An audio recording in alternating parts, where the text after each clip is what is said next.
and our oxygen.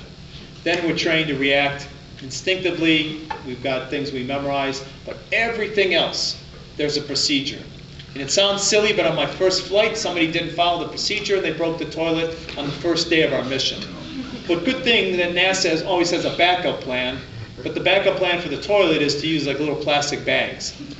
Fortunately, we were able to fix the toilet again, but it just points out the importance. Follow the procedure exactly, and all during our training, you know, on everything we do, whether you're flying the shuttle, using a robotic arm, performing an experiment up there, we go step by step through the procedures.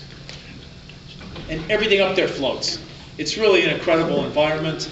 You know, the first couple of days when you're up there, you know, you'll grab things and you'll be sticking them underneath your arms like you would do at home, like getting your groceries out. And then you soon realize you don't have to do that. You can just let go of something and it'll stay right there while you work on something else here. And it takes a day or so before that sinks in and you get very comfortable just leaving things around like that. I want to show you a few pictures of the Earth. And whenever an astronaut has a free moment, they float to the window to watch the Earth go by. And it's incredible what you get to see out the window. In this picture, I have a map of the Earth. I'm trying to figure out where we are around planet Earth. And I'm looking out one of the windows here towards the tail end of the shuttle. And I took a camera right up to that window and I took a picture to show you exactly what I'm seeing with my own eyes. And this is a view out the back there. And here you see our science lab. That's a tunnel going back to it. There's the tail and the wings. And in the background, the beautiful blue Earth there. All the blue you see is the Pacific Ocean. The whites are puffy clouds. Those are, 5 or 6 miles above the surface of the Earth. We're 200 miles up. So we're well above the atmosphere there. This is Baja California looking south there in the mainland of Mexico. Here's a hurricane that we flew over. I saw many hurricanes when I was up there. 3 of my missions were in July. And this was a big storm up over the Pacific, about 400 miles across. So it was a huge storm. And we passed directly over the top of it, and we could look down into the eye of the hurricane, from straight above.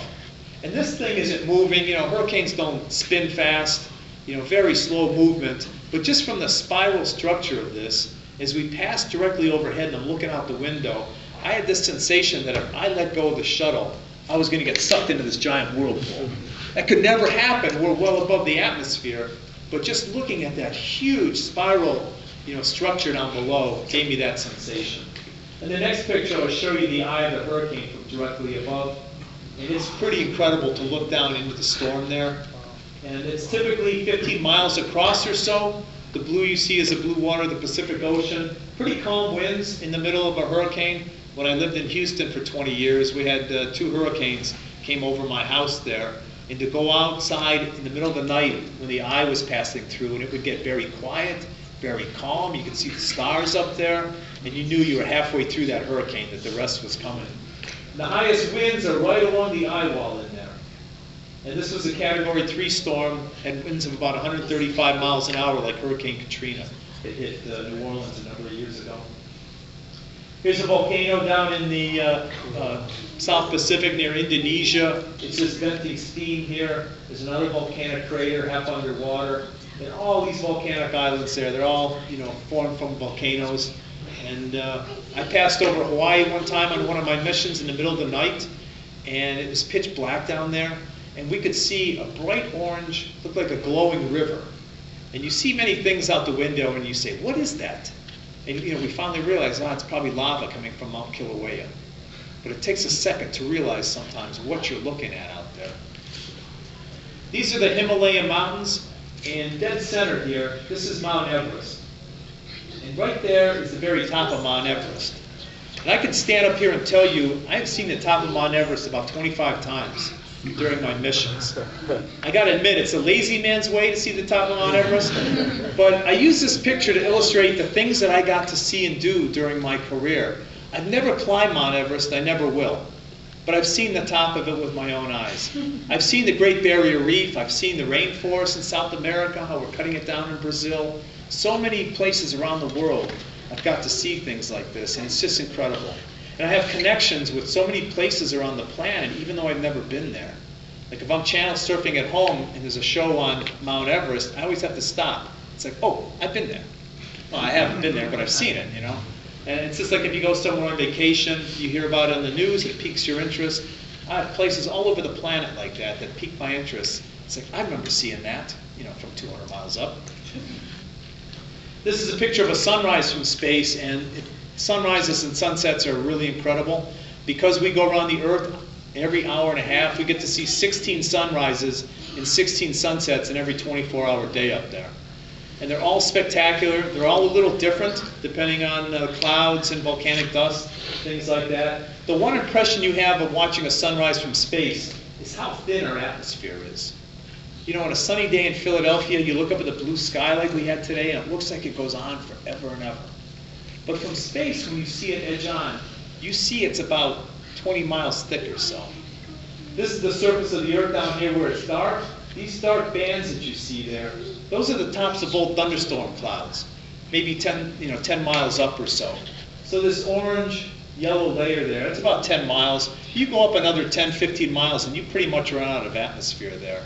So you see from space how thin our atmosphere is and how fragile our planet is. You can see many places around the planet where you can see, you know, definite evidence of human activity, clearing of the rainforest, pollution coming out of river deltas, things like that. You can definitely see the impact that humans are having on the planet. This is one of my favorite parts of the world. This is out over Egypt. This is the Mediterranean here. This is the Nile Delta and the Nile River cutting through here. The Nile River is about a half a mile wide or so, but what you're looking at here is about a 20-mile wide path where they're doing irrigation along the Nile. Cairo is right here, a little gray patch. Pyramids would be there. Here's Alexandria. This is the Red Sea and the Suez Canal cutting right through there.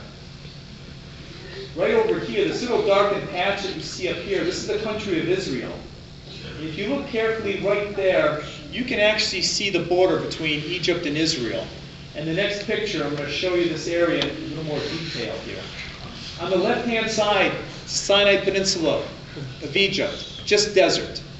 On the right-hand side here in Israel, they're doing a lot of irrigation, growing crops. And all those square patches you see are little farms where they're growing things. And just because they use the land differently, you can see that border with your eye from space. It's one of just a handful of borders that you can see.